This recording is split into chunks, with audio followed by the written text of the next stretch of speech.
Un saludo a todos nuestros auditores. Estamos comenzando un capítulo más de nuestro programa Un Instante con las Sagradas Escrituras, que se transmite a través de la radio Pinamar en el 107.9 de la frecuencia modulada, siempre en compañía de mi hermano Andrés Bodini. ¿Cómo estás, Andrés? Muy bien, pastor, muy alegre, muy contento, muy entusiasmado también por lo que estamos estudiando, en particular estos dos capítulos 24 y 25 de Mateo. Así es, bueno, el capítulo 24 y 25 y especialmente el 24 se le ha denominado, como dijimos, ¿no es cierto?, la pequeña Apocalipsis. Sí, o el Sermón de los Olivos. O el Sermón de los Olivos, por el hecho, bueno, la pequeña Apocalipsis obviamente es una clatura muchísimo posterior, ya es contemporánea a nosotros. Cuando Jesús está dando esto no se había ni siquiera escrito el libro de Apocalipsis, no se había escrito nada en realidad. Pero este pasaje, bueno, este capítulo que es extenso, nos introduce se introduce con un par de preguntas, una pregunta o tres preguntas dentro de una pregunta que hacen los discípulos, ¿no es cierto?, al terminar una jornada bastante complicada en la semana final de Jesús, su semana pública, donde ya hemos visto que esto comenzó con la entrada triunfal el día lunes, ¿no es cierto?, y posteriormente el desalojo del templo, en fin, las múltiples veces que intentaron tentar a Jesús para hacerle caer, ¿no es cierto?, y cómo él confrontó directamente. Cómo confrontó a los religiosos, cómo podemos ver nosotros la desesperación de los religiosos al punto de unirse facciones habitualmente muy contrarias como saduceos, fariseos, herodianos, que vendrían a ser el poder político. O sea, claro. Entonces los herodianos obviamente eran seguidores de Herodes y representaban, por así decir, el partido a favor del imperio y del gobierno romano, cosa que supuestamente los fariseos aborrecían. Los saduceos dijimos que era la casta... Momentito, los saduceos. Eso está tocando, Carlito. La malla está tocando el micrófono. Tienes que correr la malla más para adelante, porque tú te mueves y suena aquí. École. Ahí sí. Ya, los saduceos eran la casta... No, pero parte del principio. Los saduceos eran la casta aristocrática, ¿no es cierto?, que tenía control principalmente del tema del Sanedrín y del servicio del templo y también del negocio, y digamos con todas sus letras, del negocio asociado al templo, que era sumamente lucrativo.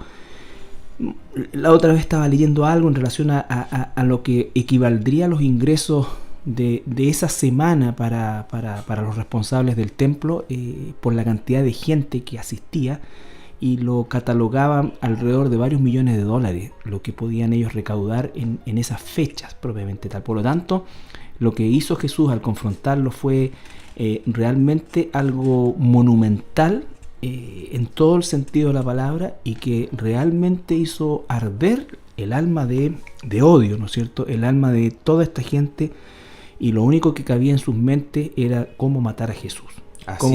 Así es. Ahora, una pregunta importante que la gente se puede hacer, Carlito, es ¿por qué es tan importante estudiar lo que está apareciendo acá en el capítulo 24 y en el 25? Es decir, ¿por qué darle tanto énfasis a lo que también aparece en Apocalipsis? Es la misma pregunta que uno puede pensar cuando estudia Apocalipsis.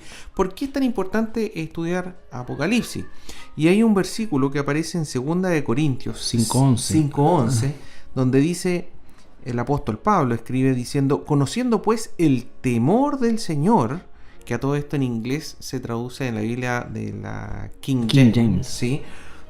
Dice el terror del Señor. Conociendo pues el terror o el temor del Señor, persuadimos a hombres, pero a Dios le es manifiesto lo que somos, y espero que también lo sea a vuestras conciencias. Es decir, si hay algún tipo de incentivo para que un cristiano predique el evangelio, es conocer el temor a Dios o el terror a Dios, o todas estas cosas terribles que van a ocurrir después, en este periodo conocido como la tribulación y la gran tribulación. Hay una urgencia, siempre la ha habido, pero si hay una época en la cual la urgencia se debiera o debiera ser más patente, es nuestra época contemporánea. ¿Por qué? Porque estamos frente ya a que todos estas profecías, todo esto que está escrito tanto en Apocalipsis como en Mateo, que podría resultar algo, yo siempre me recuerdo, ¿no es cierto?, la muerte de los dos testigos en el capítulo 11 de Apocalipsis, cuando dice que todo ojo le verá, todo. Entonces, claro, ¿cómo es que ellos podían imaginar que todo ojo, toda persona en el mundo, para nosotros es una situación totalmente rutinaria y o sea, explicable. O sea, no tenemos... por lo tanto, la urgencia de predicar el Evangelio debiera ser en esta época mucho más patente en la vida nuestra como cristianos, por el hecho de que el juicio de Dios se acerca, ese juicio que va a estar en función de estos 7 años de tribulación, pero posteriormente, ¿no es cierto?, el juicio final, y el anhelo de nuestro corazón es poder comunicar, como dice ahí, persuadir a los hombres de quién es Dios en primer lugar, y cuál es nuestra condición, cuál es el destino o los dos únicos destinos en que los seres humanos se van a ver embarcados en la eternidad, que son el destino eterno en el cielo con Dios, o en el infierno para siempre separado de Dios. Entonces, esas son cosas que la gente no quiere escuchar. Muchas personas inmediatamente, cuando se comienza a usar este vocabulario, incluso ya empieza inmediatamente a apartarse. Quizás alguno ya va a comenzar a querer cambiar el dial, pero por favor no lo haga, porque justamente el propósito de estos estudios es que usted conozca y también conozca a aquel que salvó o nos salvó y nos extiende salvación, que es nuestro Señor Jesucristo. Así es. Y bueno, otro aspecto también muy importante es que estos capítulos son principalmente asociados a la profecía. Absolutamente. Y los primeros versículos hablan de que Jesús salió del templo, y lo vimos nosotros en los evangelios paralelos. Le hablaban a Jesús y le decían: pero mira qué belleza el templo que nos construyó el rey Herodes. Uh-huh. Era un hermoso templo, absolutamente monstruoso, gigante, bello, y Jesús le hace una profecía. Entonces uno podría preguntarse, bueno, ¿y por qué Jesús hace esta profecía de que no quedará aquí piedra sobre piedra? Dice, que no sea derribada.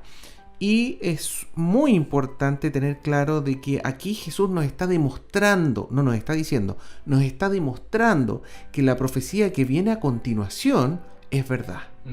Y es porque en aquellas épocas, bueno, varios profetas del Antiguo Testamento hacían profecías a corto plazo y hacían profecías a largo plazo.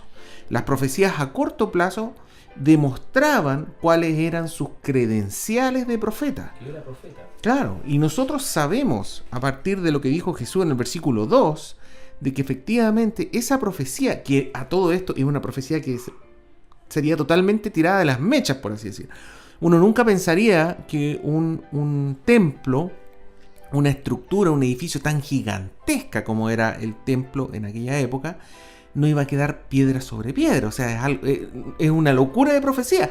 No es como estas profecías chantas que salen hoy en día, que dicen: mira, yo veo algo muy grande para tu vida, ¿eh? Tú vas a ser muy bendecido, a ti te va a ir muy bien, no sé qué, pero no. Aquí era una profecía, pero absolutamente, por así decir, que va contra cualquier lógica humana. Y además sumamente detallada, al punto de llegar piedra sobre piedra y quedar la superficie lisa, como si nunca hubiese habido nada ahí. Y eso es lo que se confirmó. Entonces, como esa profecía a corto plazo se confirmó, ya quedaron establecidas, por así decir, las credenciales de profeta de Jesús. Y ahora él hace una profecía a largo plazo. A largo plazo, exactamente. Es tan importante lo que tú estás estableciendo, porque efectivamente, cuando estamos viendo aquí lo que Jesús está respondiendo, y ya ahora entrando a la profecía a largo plazo, dentro de esa profecía a largo plazo, así como también era impensado y realmente algo casi, o sea, no casi, imposible de que alguien destruyese o se destruyese un templo de esa magnitud. Así también hoy día hay mucha gente que estoy hablando de cristianos, que son de alguna manera escépticos de que se vaya a reconstruir o construir el tercer templo. Entonces tenemos por un lado pueblo de Dios que trata de dar una interpretación alegórica a este concepto del tercer templo, porque obviamente a nuestros ojos y a la realidad actual resulta imposible, porque ahí está puesta la mezquita. Claro. O sea, pero algo va a pasar que solo Dios sabe. Y está claro. Fíjate que Daniel, el profeta Daniel, hace lo mismo cuando habla de las 70 semanas de la nación de Israel. Él describe el servicio del templo. Él describe, en primer lugar, describe cuánto se iba a demorar en reconstruir el templo, desde que se diera la orden de Artajerjes hasta que ya se terminara la muralla externa. Y eso Nehemías. Nehemías. Y eso se cumplió, o sea, se cumplió a la perfección. Y después hace esta predicción del Mesías que había de venir, que también se cumplió. O sea, se cumplió la primera a cabalidad, se cumplió la segunda profecía a cabalidad, y queda la tercera parte, que es esta última semana, estos últimos 7 años, ¿cierto?, de profecía que queda. Y dentro de esa profecía, como dices tú, Carlito, ahí menciona que iban a cesar el sacrificio. Y para que comience el sacrificio, tiene que haber templo. Por lo tanto, también la profecía de Daniel ocupa ese mismo sistema para demostrar cuáles son las credenciales de profeta. Si se cumplieron 2 de 3, ¿por qué no se va a cumplir la tercera? Entendiendo incluso, Andrés, que el mismo Daniel nunca vio el segundo templo. Para él era una cosa que iba a resultar imposible. Él realmente nunca vio el tercer templo. Daniel murió en Persia en aquella época, Babilonia, Persia en aquella época, y profetizó, sin embargo, no solamente el tema de la reconstrucción del templo, sino que también el tema de la abominación desoladora, de todas estas cosas que hemos estado viendo, ¿no es cierto? Y que en definitiva son cosas que estaban, ni siquiera en aquella época, el concepto de la abominación desoladora podíamos tomar en cuenta nosotros, porque para que hubiera abominación desoladora tenía que haber templo también. Y sin embargo, cuando Daniel escribe esto, estaban lejos de esa construcción, o reconstrucción.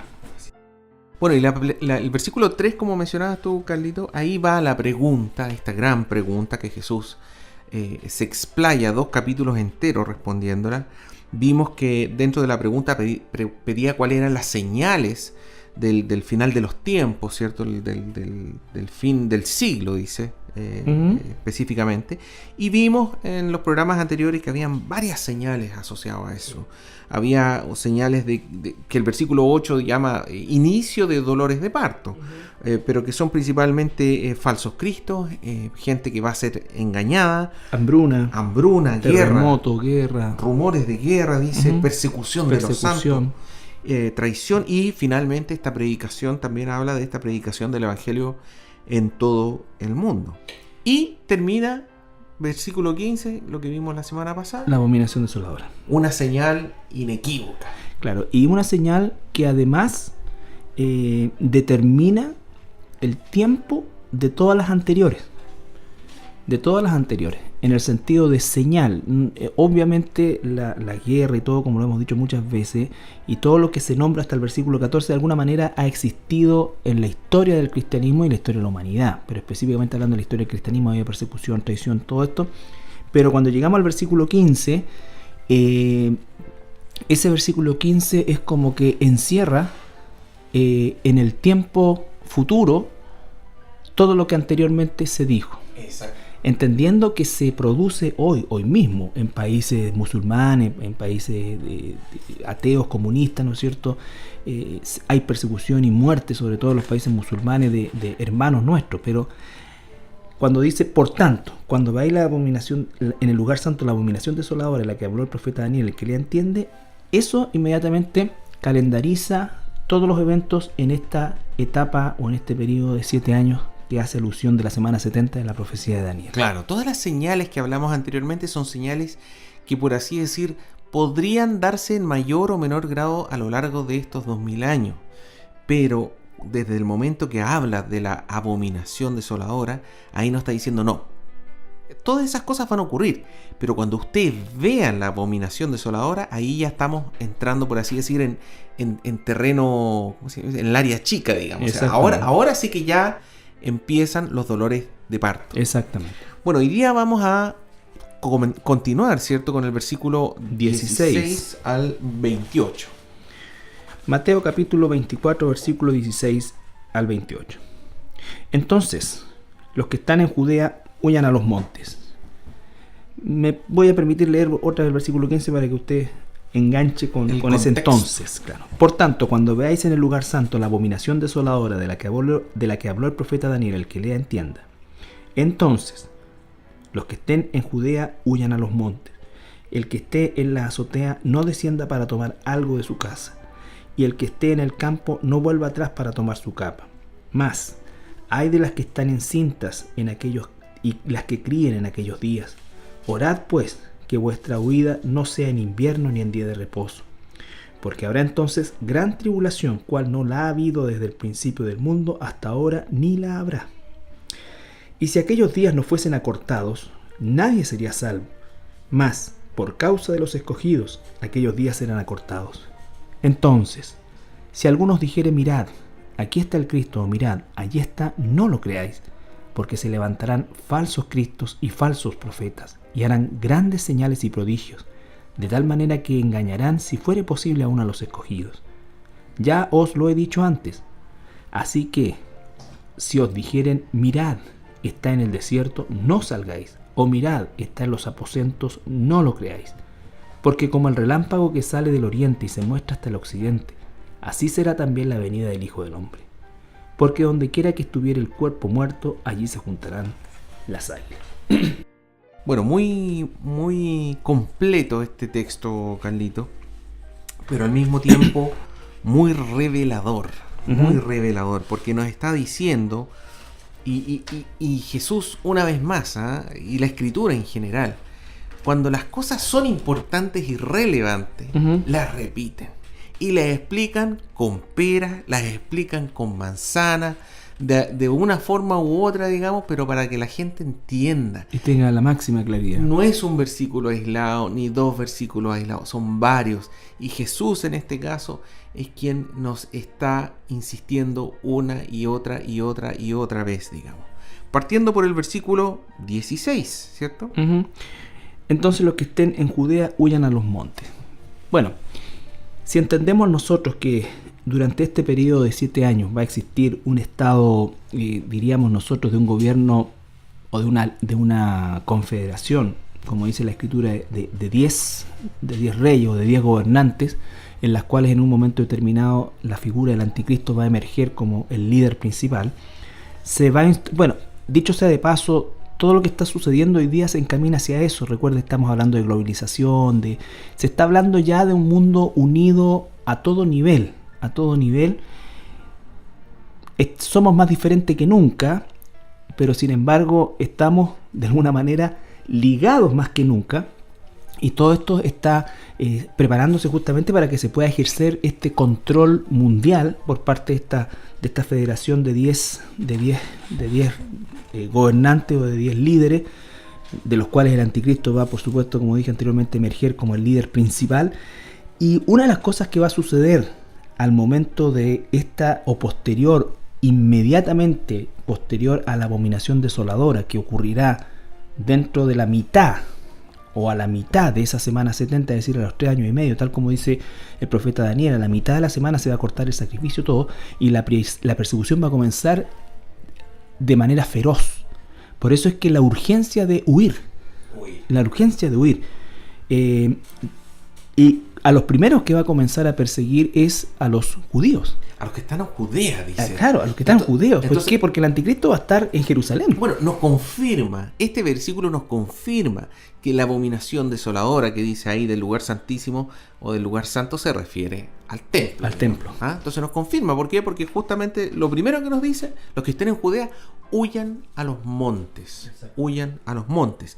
Ahora, ¿por qué los montes? La otra vez estaba escuchando yo que es probable porque en todas el área geográfica cercana a Jerusalén y sus alrededores está lleno de cuevas en los montes. Entonces hay mucho lugar donde esconderse, digamos. Sí, específicamente a las afueras de Jerusalén existen muchas, bueno, no muy lejos de ahí también está toda esta zona de a pocos kilómetros, estoy hablando yo, 10, 20 kilómetros de Jerusalén se encuentra todo el área donde se encontraron los rollos del Mar Muerto, frente al Mar Muerto, toda la zona de Qumran, que es una zona, pero muchas, miles de cuevas. Y el tema es, ¿no es cierto?, que efectivamente tienen que rápidamente huir, porque la persecución que comienza ahí en Israel y específicamente en la zona de Judea, Jerusalén y Judea, y bueno, y después a todos lugares, pero ahí mismo dice. Entonces aquí también confirma el carácter judaico que tiene este capítulo, claro, ¿no es cierto? Que no es para la iglesia. No es para la iglesia. No aparece el rapto aquí. Nunca se le dice a la iglesia que huya, nunca, claro, jamás, no. Nunca jamás. ¿Me entiendes? Entonces, pero ahí se le dice que tiene que huir a los montes. Entonces es un llamado absolutamente urgente. Todo lo que viene a continuación se deriva de este llamado urgente de huir. El que esté en la azotea no descienda para tomar algo a su casa. Lo normal o lo habitual, ¿no es cierto?, es que la gente de alguna manera trata de rescatar algo de valor, ¿no es cierto?, o algo que supuestamente va a necesitar, claro, y vuelve, y muchas veces a partir de ese volver pierde la vida, ¿ya? Versículo 17 dice: el que esté en la azotea no descienda para tomar algo de su casa. Ya, eso también es importante. Fíjate qué importante, porque el 90% de las casas en Jerusalén son lo que llamamos nosotros aquí en Chile pareadas, y pueden ser de hasta 3 pisos, porque el territorio es tan pequeño, o sea, es tan escaso el metraje cuadrado, por así decir. No hay patios, ustedes nunca van a encontrar en Jerusalén un antejardín como pueden encontrar en algunas partes de nuestro país, ni patios del tamaño. No, es todo muy reducido. Nosotros visitamos un barrio lujoso o catalogado como lujoso en Jerusalén, y la verdad que era bastante promedio, incluso menos que promedio. Era bonito, era verdecito, pero las casas eran algunas eran de 3 pisos, ¿no es cierto?, pero estaban pegaditas y con escaso terreno. Entonces este concepto de la azotea es algo que probablemente en aquel entonces no se vislumbraba como hoy día es tan patente, es tan increíble. Y toda la gente tiene sus terrazas arriba en el verano, que hace mucho calor, ahí pasa gran parte del tiempo. Correcto. Entonces, el llamado es lo que decías tú, Carlito. Urgencia, huir, no volver a tomar nada, no volver a tomar. Fíjate que en Zacarías 13:8... No baje a buscar el celular, no le va a servir. Zacarías 13:8 dice: y acontecerá en toda la tierra, dice Jehová, que las 2/3 partes serán cortadas en ellas y se perderán, mas la tercera quedará en ella. Uy, esa es la urgencia. En Apocalipsis 13:7 dice: y se le permitió, refiriéndose al anticristo, y se le permitió hacer guerra contra los santos y vencerlos. Esto Jehová ha permitido, es parte del plan de Dios, hacer guerra contra los santos y vencerlos. También se le dio autoridad sobre toda tribu, pueblo, lengua y nación. Si es parte del plan, huye, no vayas a buscar, como decías tú, Carlito. Interesante que ahí en Apocalipsis usa el término santo, entendiendo que al momento de que el anticristo ocurra la abominación desoladora, en ese momento va a caer la venda de los judíos. Estoy hablando en términos muy rápidos, ¿no es cierto? Pero va a caer la venda de los judíos y van a darse cuenta que no solamente que el anticristo no es el Mesías, sino que es realmente el anticristo, y se van a dar cuenta en ese momento que efectivamente Jesús es el Mesías. Al que traspasaron. Al que traspasaron. Y llorarán. Así es. Entonces esto es como un poco como cuando Lot tuvo que salir corriendo rapidito de Sodoma. Y la esposa se dio vuelta. No mires atrás, mira hacia adelante nomás. Y yo me acordé un poco, Carlitos, de caso Chile. No mande a su esposa a buscar algo para deshacerse de ella, no. Mi hijita, sí. O manda a la suegra, sí, quizás. Sí. Suegrita puede ir a buscar el computador. Suegrita, baje a buscar mercadería al primer piso. Cuenta hasta 50 y después nos sigue. En Chile, aquí estamos transmitiendo desde Chile, ¿cierto? Entonces en Chile han ocurrido últimamente 2 tsunamis, el año 2010 y el año 2015, y han ocurrido muertes por parte de personas que luego del terremoto volvieron a buscar cosas. Y producto de eso murieron. Entonces esto tiene, por así decir, un grado de urgencia semejante, mucho mayor, porque esto va a ser una persecución como nunca la ha habido. Sí, no se olvide también, Andrés, el ejemplo que tú estás dando, ¿no es cierto?, es sumamente atingente. porque en realidad uno nunca logra dimensionar el poder de la, entre comillas, de la naturaleza y cómo una ola puede provocar tanto problema. Y cuando dice una ola de 6-7 metros, uno se imagina, en realidad, bueno, 6-7 metros no es como tanto, pero el poder que eso tiene es gigantesco. Ahora bien, tecnológicamente, el anticristo va a estar,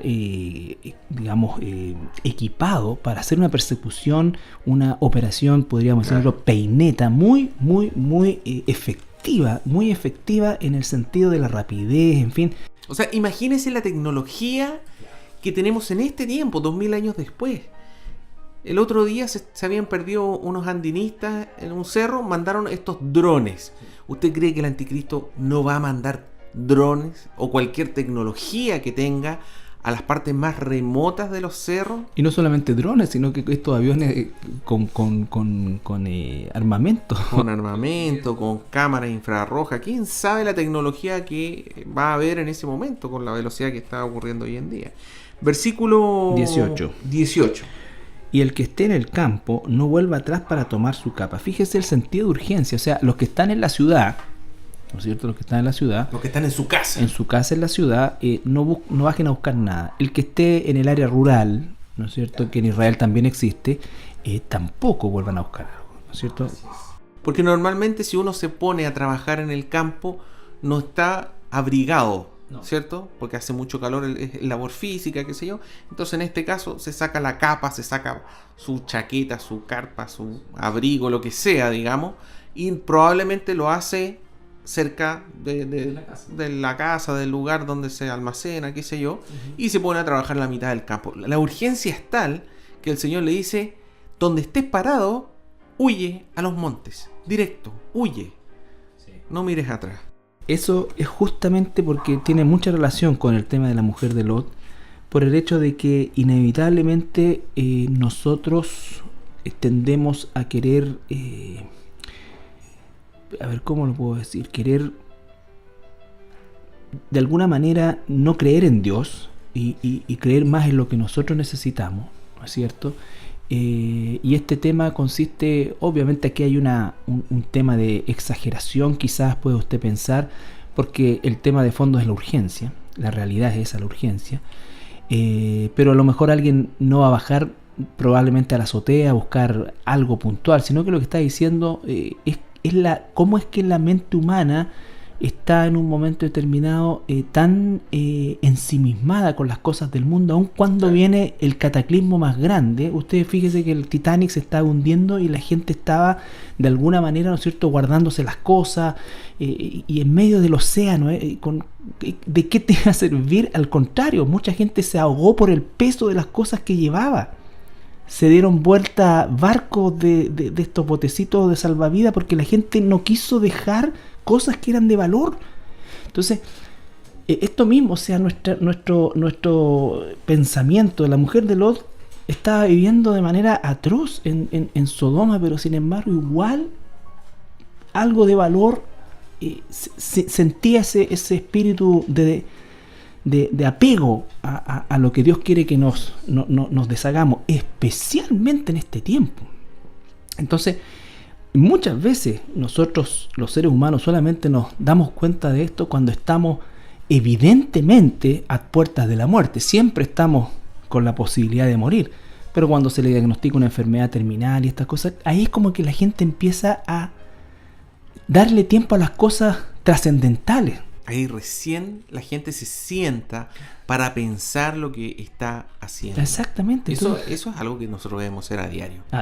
Evaluar. A diario, claro. ¿Para qué lo estoy haciendo? ¿Qué es lo que estoy haciendo? Por eso, como vimos el día miércoles, o sea, el culto racional significa que siempre tengo que estar yo evaluando lo que hago, por qué lo hago, para quién lo hago. Versículo 19, Carlito. Este es un versículo que a mí, personalmente, yo creo que a muchos les da mucha pena. Porque dice, más hay de las que estén encintas y de las que críen en aquellos días. ¿Qué más se puede decir? Un hay. Es una expresión de dolor, porque obviamente una mujer no embarazada va a poder correr más rápido que una embarazada. Una mujer sin hijos o una familia sin hijos va a poder concentrarse en huir más rápido cuando hay niños y cuando una mujer está embarazada, obviamente que eso dificulta la movilidad. La movilidad. Que va a ser imprescindible que sea rápido en ese entonces. Y fíjate que no solamente eso, sino que en Oseas 13:16 dice: Samaria será asolada, porque se rebeló contra su Dios, caerán a espada. Sus niños serán estrellados y sus mujeres encintas serán abiertas. La palabra estrellados es ratash, que quiere decir destrozados, y abiertas en hebreo es baka, que quiere decir rasgados o despedazados. Bueno, eso es muy probable. Sí. Yo cuando leí ese pasaje, inmediatamente uno se ve a la imagen de cómo es que algo pudiera ser despedazado, o alguien pudiera ser despedazado. Y obviamente tiene que ser algo que tenga que ver con algún tipo de armamento que destruya a las personas. El anticristo probablemente no use ni siquiera mucho contingente, por así decir, terrestre. Pero la cosa es que va a ser horrible. Pero uno también se acuerda, Carlito, de la historia de Herodes en los tiempos de Jesús. Sí. Esta persecución a todo aquel niño menor de 2 años.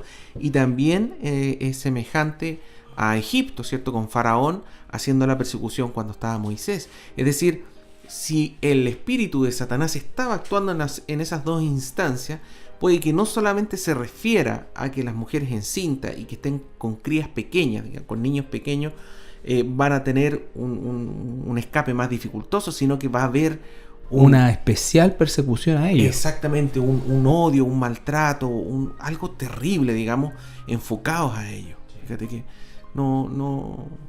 nos duele este tipo de cosas, pero son cosas que van a ocurrir y que el Señor nos advierte. Así es. Bueno, vamos a una pausa musical y regresamos. Bien, estamos de regreso y continuamos con este capítulo 24 en esta sección. Y vamos al versículo 20. Después, bueno, de haber analizado el 19, que es conmovedor en el sentido de lo que va a significar la persecución, y tal como decías tú, no solamente la dificultad que va a significar huir en esas condiciones de embarazo o con niños pequeños, sino que además, al parecer, la perversa predilección de la persecución del anticristo hacia estas personas, tanto mujeres embarazadas como niños pequeños. Dice el versículo 20, después agrega otra dificultad. Orad pues, que vuestra huida no sea en invierno ni en día de reposo. Esto es como una advertencia que se hace, que es difícil de interpretar, porque es como que le está diciendo que ellos saben que esto va a suceder, pero la verdad es que no saben qué va a suceder hasta que suceda.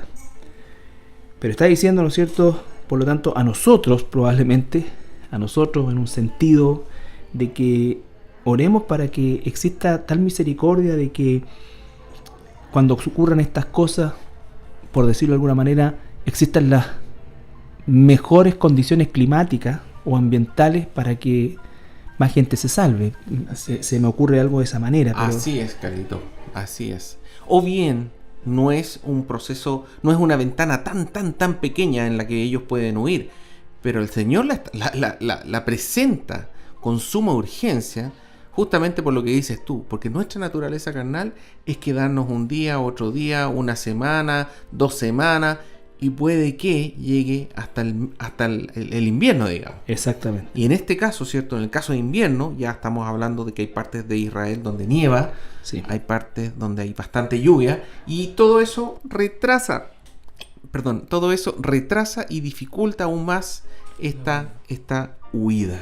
Sí. Entonces, bueno, las condiciones que se describen son terribles. Pero el mensaje es bien claro, o sea, aquellos que en aquel entonces lean esto, porque la iglesia no va a estar, va a haber creyentes, sí, va a haber mucha gente convertida, sí, y seguramente el Señor va a proveer que exista su palabra, y aquellos que tengan la luz del Espíritu Santo para entenderla, interpretarla, también la advertencia esta, ¿no es cierto?, a que la urgencia por huir, por buscar refugio, es la prioridad. Acordémonos que esto ocurre después de la abominación desoladora. Es decir, claramente ahí el anticristo ya rompió el pacto y ya prohibió que siga el sacrificio continuo. Por lo tanto, es una señal muy clara, y ellos, y probablemente muchos de nosotros también, nos quedaríamos por esto y por esto otro, y por qué no esperamos aquí, por qué no nos vamos todos juntos y hacemos planes para irnos juntos, etc. La historia se vuelve a repetir tal como lo has descrito tú, lo hemos descrito durante este programa, pero fíjese que cuando sale en el tiempo de la Segunda Guerra, cuando Hitler sube e inmediatamente comienza un hostigamiento hacia los judíos, sale el famoso decreto de Nuremberg, que ya comenzó a poner restricciones bastante hostiles hacia los judíos. Sin embargo, y una gran cantidad salió del país, ¿no es cierto? Salió del país, pero otra gran cantidad pensó que era una situación pasajera, que las cosas mejorarían, ¿no es cierto? Y vemos claramente que no sucedió así. Por lo tanto, más o menos terminaron yendo a los campos de concentración y muriendo muchos de ellos. Exactamente. Entonces, esto es semejante. Es semejante. O sea, la tendencia siempre va a ser como acomodarse y que ya en realidad, no creo que pase otra mano. No, esto va a ser horrible. Y dice, como nunca la ha habido, vamos a llegar a ese versículo. Fíjate que al final del versículo 20 dice, ni en día de reposo. Y yo no sé, me imagino que eso puede ser también en parte porque en día de reposo es mucho más notorio la persona que se está escapando del país, por así decir, porque la tradición judaica, ¿cierto?, es que esos días me imagino que hay mucho menos flujo. ¿Sí? O sea, no hay nada de flujo. No hay nada de flujo. Entonces va a ser muy notorio quién es la persona que se está arrancando para salvarse. Exactamente. Entonces, no deje pasar un día más para huir. Es una tremenda urgencia. Dice por eso, porque habrá entonces, después de escribir o de recalcar a través de varias cosas, de varios ejemplos, el concepto de la urgencia, entrega el argumento del por qué. Porque habrá, versículo 21, entonces gran tribulación. Los judíos han sufrido mucha tribulación desde que comenzaron a existir como nación.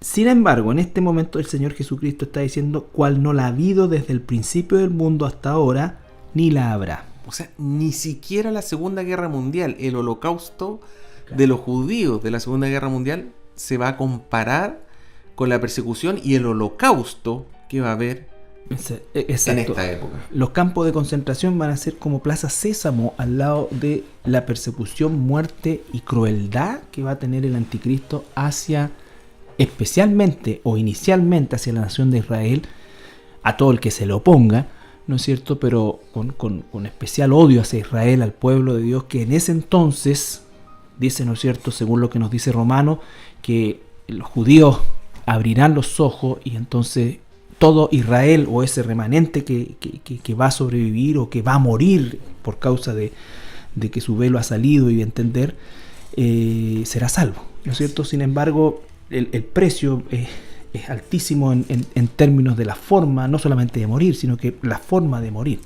Bueno, y esta es la gran tribulación que menciona Jesús, que comienza con la abominación desoladora, es decir, a la mitad de la semana 70, y que dura hasta el término de la semana 70, que coincide con la segunda venida de Jesús. Así es. Esos son los 3 años y medio, 42 meses. Claro, Apocalipsis 13:5 dice, también se le dio boca, refiriéndose al anticristo, que hablaba grandes cosas y blasfemias, y se le dio autoridad para actuar 42 meses, o sea, 3 años y medio también.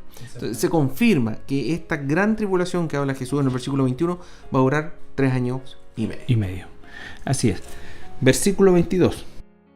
Y si aquellos días no fuesen acortados, nadie sería salvo. Mas, por causa de los escogidos, aquellos días serán acortados. Uh-huh.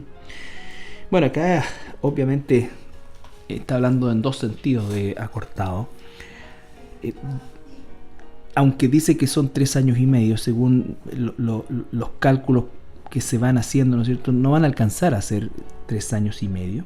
Ya no van a alcanzar a ser 3 años y medio. Hay una cuenta que se hace, ¿no es cierto? Pero en el fondo se va a reducir algunos días, o varios días, o un par de meses. En primer lugar eso, y porque justamente está en relación con lo que dice el versículo 21, la magnitud de esta persecución, de esta tribulación, que si no se acortara el periodo de tiempo, no quedaría nadie vivo. Claro. No quedaría nadie vivo. Pero también tiene que ver un poco con lo que hemos leído en los versículos anteriores y en paralelo cuando dice, por ejemplo, Apocalipsis 6:12: miré cuando abrió el sexto sello, y he aquí hubo un gran terremoto, y el sol se puso negro como tela de cilicio, y la luna se volvió toda como sangre, y las estrellas del cielo cayeron sobre la tierra, como la higuera deja caer sus higos cuando es sacudida por un fuerte viento, y el cielo se desvaneció como un pergamino y todo monte y toda isla se removió de su lugar. Está lleno de citas a lo largo de todo el Antiguo y Nuevo Testamento sobre cómo el sol pierde su capacidad de alumbrar, la luna también y las estrellas también. Entonces, lo que también podría estarse refiriendo Jesús es no solamente acortarse en términos de días, de número de días, sino que de días, de horas, día. El claro. Número de horas donde el anticristo va a poder perseguir. Claro, con visión. Sí, esa es una verdad también, ¿eh? O sea, exactamente, el acortamiento en cuanto a las horas de luz, por así decirlo, se van a reducir. De hecho, es muy probable, ya, de hecho, con los terremotos que han habido y todo esto, se habla de que la inclinación de la Tierra ha variado, por lo tanto la rotación de la Tierra se ha de alguna manera alterado al punto de que se supone que ya el tiempo cronológico incluso de un día se puede llegar a disminuir a nivel de la rotación de la Tierra. Sí, fíjate que también en Apocalipsis 8:12 dice, y termina diciendo, digamos, al final, y no hubiese luz en la tercera parte del día. Entonces, también habla de esto, cuando habla de que el sol se oscureció, que la luna se pone roja, que las estrellas cayeron, etcétera, está asociado a la oscuridad y todo lo asociado que vamos a ver nosotros después del versículo 29. Todas las catástrofes que eso implica, la oscuridad en la tierra, pero que por otro lado permite que este remanente de los elegidos, por causa de estos elegidos, puedan salvarse. Sí, tengan mayores opciones, podríamos decir nosotros. Por así decirlo. Mayores opciones. Dentro de todo. Sigamos leyendo entonces, Carlito. Leamos versículos 23 al 26. Entonces, esto es interesante. Si algunos dijeren, mirad, aquí está el Cristo, o mirad, allí está, no lo creáis. Porque se levantarán falsos cristos y falsos profetas y harán grandes señales y prodigios, de tal manera que engañarán, si fuere posible, pero no lo va a hacer, aún a los escogidos. Ya os lo he dicho antes. Bueno, esta sección es muy interesante porque por un lado el mismo Señor Jesús les está diciendo, huyan, escóndanse, ¿ya? Y ahora como que ya pasó esa etapa, ya están escondidos. Exacto. Pero va a venir alguien y les va a decir, ¿saben qué? Cristo está en la otra esquina, está en el campo, está allá. Cristo llegó, claro. Y lo que dice el versículo 26 también. Así que si os dijeren, mirad, está en el desierto, no salgáis. O mirad, está en los aposentos, no lo creáis. Entonces esto es muy... Así como antes hacía hincapié Jesús en huir, aquí le está diciendo, no le crean, no salgan de donde están. No se den a conocer, no esto. Van a haber señales, prodigios. Entonces, si yo vi que resucitó a alguien, vi que es el Señor. Exactamente. Vi un milagro que hizo en tal parte. No, quédese donde usted está. Dice, mira donde dice, está en el desierto. No, usted quédese en los montes escondidos donde logró establecerse. Exacto. Quédese ahí, no se mueva. Porque mira, y ahí viene el porqué, versículo 27. Sí. Y esto es importantísimo porque las instrucciones son tan claras, tan precisas, tan concisas, ¿no es cierto? No hay forma de aplicarle esto a la iglesia de partida, ¿ya?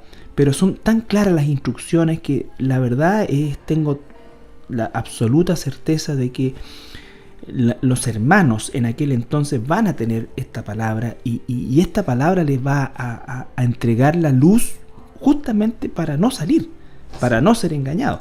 Dice, porque como el relámpago, y acá viene, ¿no es cierto?, la segunda venida de nuestro Señor Jesucristo, como nos relata Apocalipsis, ¿no es cierto?, el jinete en el caballo blanco, dice, porque como el relámpago que sale del oriente y se muestra hasta el occidente, así será también la venida del Hijo del Hombre. así será la venida del Hijo del Hombre. Es decir, va a ser un evento que va a abarcar todo el planeta, por así decirlo. La segunda venida de Jesucristo es una cosa inminente, no va a haber lugar a duda. No va a haber duda, nadie va a decir, oh churra, ¿y cuándo me llegó? Me lo perdí. Se me fue. Debo haber estado, no sé, viendo tele en la cueva. Pero el versículo 28 está asociado también, porque dice, porque donde quiera que estuviera el cuerpo muerto, allí se juntarán las águilas. Y eso tiene que ver con lo que encontramos en Apocalipsis 19, sí. 15 al 17. Apocalipsis 19, es la famosa 15 al 17 y el versículo 21 también. Y los ejércitos de su boca, refiriéndose al Señor Jesucristo, ¿no es cierto? De su boca sale una espada aguda para herir con ella a las naciones, y él las regirá con vara de hierro. Y él pisa el lagar del vino del furor y de la ira del Dios Todopoderoso. Y en su vestidura y en su muslo tiene escrito este nombre: Rey de Reyes y Señor de Señores. Y vi a un ángel que estaba en pie en el sol y clamó a gran voz diciendo a todas las aves que vuelan en medio del cielo: venid y congregaos a la gran cena de Dios, para que comáis carnes de reyes y de capitanes, y carnes de fuertes, y carnes de caballos y de sus jinetes, y carnes de todos, libres y esclavos, pequeños y grandes. Y vi a la bestia, a los reyes de la tierra y a sus ejércitos reunidos para guerrear contra el que montaba el caballo y contra su ejército.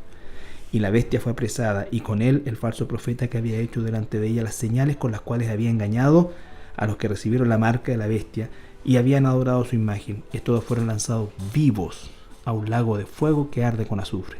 Y los demás fueron muertos con la espada que salía de la boca del que montaba el caballo, y todas las aves se saciaron de las carnes de ellos. Ya, entonces, versículo 27 y 28, no es que haya llegado la segunda venida de Jesús, ni que estén ya las aves, las águilas o los buitres comiéndose a todo el ejército que murió, sino lo que está refiriéndose el versículo 27 y 28 es que no salgan, quédense en sus cuevas, no le crean, no le hagan caso, porque cuando venga Jesús va a ser muy claro, y después que venga Jesús, cuando haya derrotado al ejército, ustedes van a ver una mancha negra de aves volando sobre todo el sector donde murió ese ejército en la famosa guerra de Armagedón. O Armegido, que es un lugar geográfico. Así es. ¿Ya? Bien, vamos a nuestra última pausa musical y regresamos ya. Bien, llegamos al final del programa y la verdad que se nos pasó volando el tiempo, porque es un tema tan extenso, tan relevante, no sé cómo catalogarlo, porque obviamente es espantoso para quienes los van a vivir. Sin embargo, nuestra esperanza es que usted no lo viva, ¿ya? No solo porque no pertenece a la nación de Israel probablemente, sino por el hecho de que se arrepienta antes de que estos eventos sucedan. Andrés dijo al comienzo del programa y hablaba de la certificación de los profetas, y Jesús es un profeta, no solamente es el Hijo de Dios, que ya con eso es más que suficiente, sino que también es un profeta aprobado. Entonces todo lo que Jesús dijo se ha cumplido, por lo tanto esto también se va a cumplir sí o sí, al pie de la letra. Ni una letra ni una tilde de su palabra va a quedar sin cumplirse, y nosotros anhelamos en nuestro corazón que el Espíritu Santo le conceda ese arrepentimiento para que usted vea hoy con la luz espiritual estos eventos que están descritos acá, y que el Señor le salve de este periodo. Así es que le damos gracias al Señor por quienes nos escuchan, y nos encontramos en nuestro próximo programa. Que el Señor le bendiga. Muchas bendiciones.